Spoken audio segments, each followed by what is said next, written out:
Corona के खिलाफ देश आज फिर एक बहुत बड़ी लड़ाई लड़ रहा है।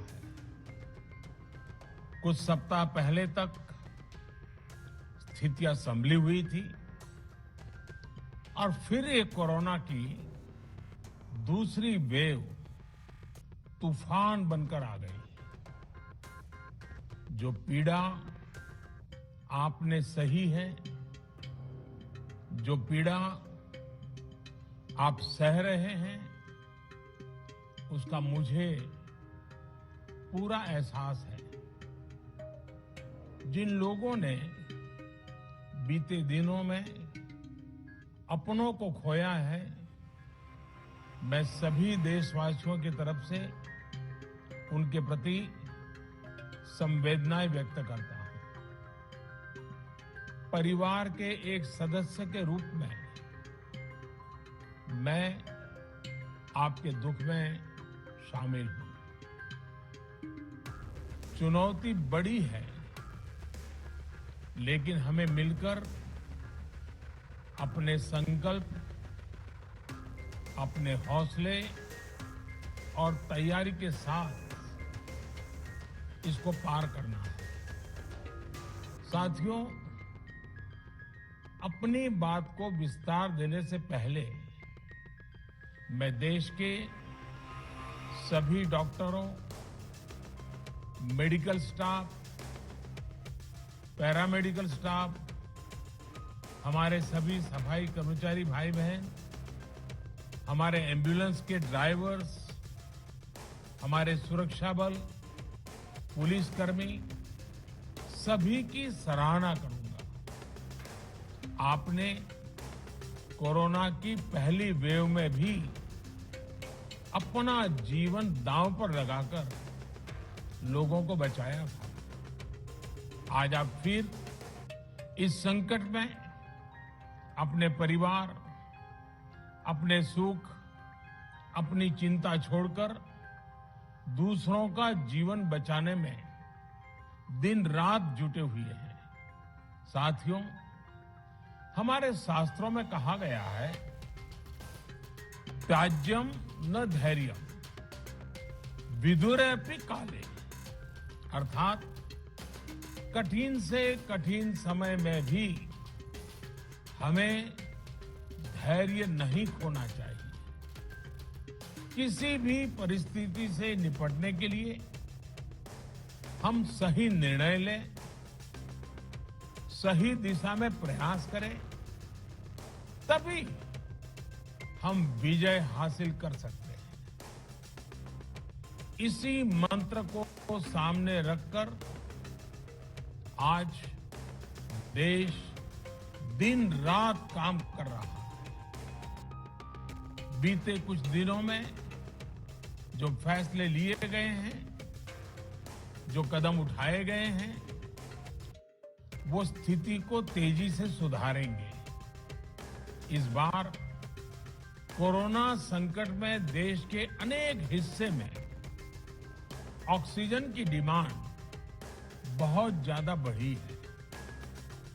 इस विषय पर तेजी से और पूरी संवेदनशीलता के साथ काम किया जा रहा है। केंद्र सरकार, राज्य सरकारें, प्राइवेट सेक्टर, सभी की पूरी कोशिश है कि हर जरूरतमंद को ऑक्सीजन मिले। ऑक्सीजन प्रोडक्शन और सप्लाई को बढ़ाने के लिए भी कई स्तरों पर उपाय किए जा रहे हैं। राज्यों में नए ऑक्सीजन प्लांट्स हो, 1 लाख नए सिलेंडर पहुंचाने हो, औद्योगिक इकाइयों में इस्तेमाल हो रही ऑक्सीजन का मेडिकल इस्तेमाल हो, ऑक्सीजन रेल हो, हर प्रयास किया जा रहा है। साथियों, इस बार जैसे ही कोरोना के केस बढ़े, देश के फार्मा सेक्टर ने दवाइयों का उत्पादन और बढ़ा दिया है। आज जनवरी फरवरी की तुलना में देश में कई गुना ज्यादा दवाइयों का प्रोडक्शन हो रहा है। इसे अभी और तेज किया जा रहा है। कल भी मेरी देश की फार्मा इंडस्ट्री के बड़े जो प्रमुख लोग हैं, उसके जो एक्सपर्ट लोग हैं, उनसे बहुत लंबी चर्चा हुई है। प्रोडक्शन बढ़ाने के लिए हर तरीके से दवाई कंपनियां की मदद ली जा रही है।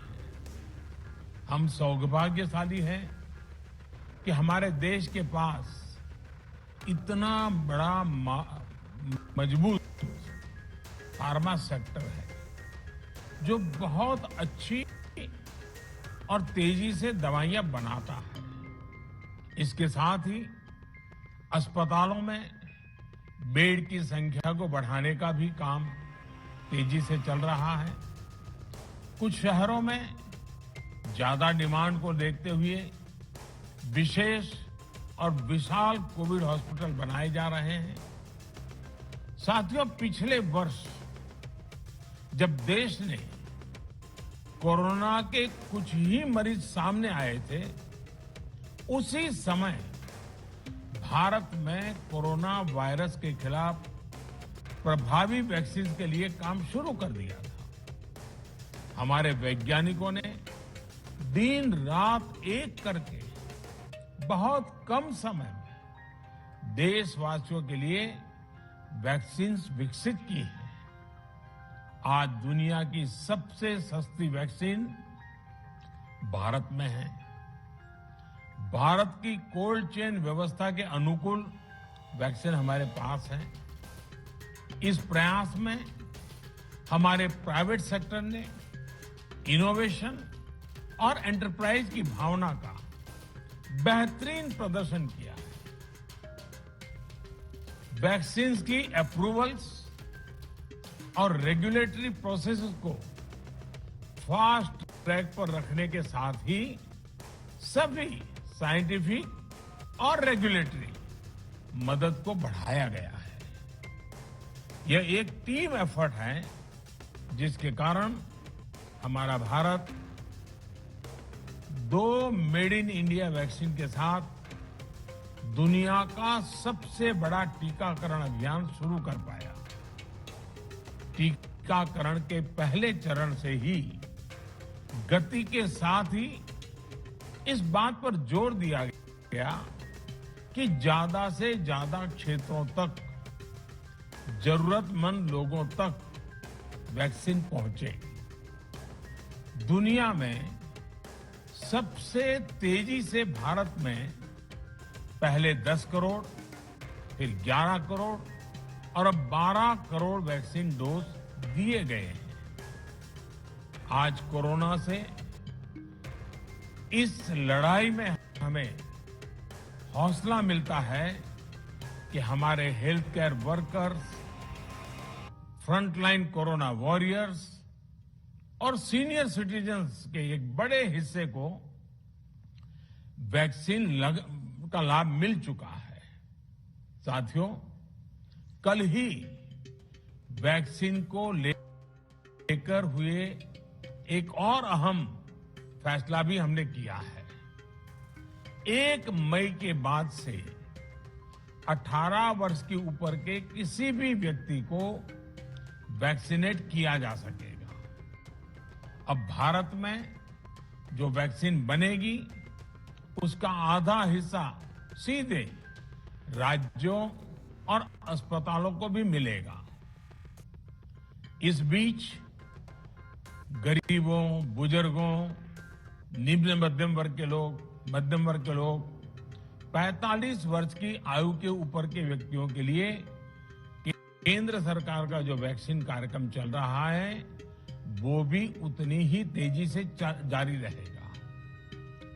पहले की तरह ही सरकारी अस्पतालों में मुफ्त वैक्सीन मिलती रहेगी, जिसका फायदा, जैसा मैंने कहा, हमारे गरीब परिवार हो, हमारे मध्यम वर्ग, निम्न मध्यम वर्ग के परिवार हो, वो उनका लाभ उठा सकेंगे। साथियों, हम सभी का प्रयास जीवन बचाने के लिए है